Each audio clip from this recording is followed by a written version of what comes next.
Timing chain job. Sounds better than it sounded when it came in here. Trust me, you. Running pretty good. These are a nightmare, folks. Inside the car, I used to laugh at guys that would pull the engine out to do these things. Now I don't. Because when you get back here, backside, I mean, there's no room. They just stuff these engines in all these newer vehicles. So what went on with it?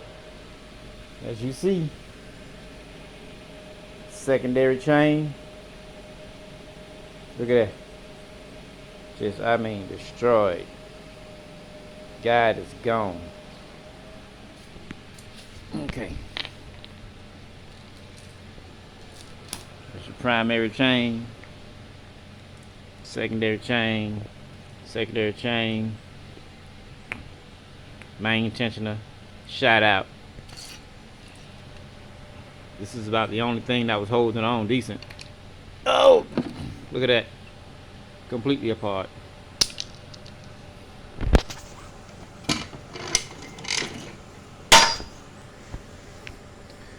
Completely apart. That, my friend, is actually supposed to be on here like this.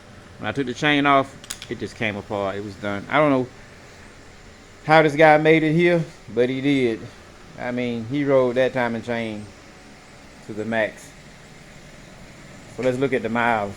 What kind of miles you can expect to get out of your 3.5 Ultima or Maxima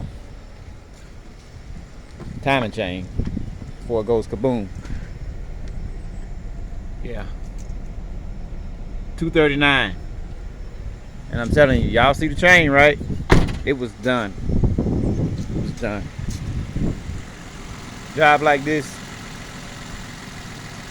easily, depending on the shop, anywhere from 15 to 3 grand or more. A lot of guys is gonna take the engine out because, I mean, you can't reach anything. If you don't have the patience and the tolerance and the, you know, the wits to deal with it, you're gonna get frustrated. So, but it runs like a champ. Took about 2 days to do. Thank y'all.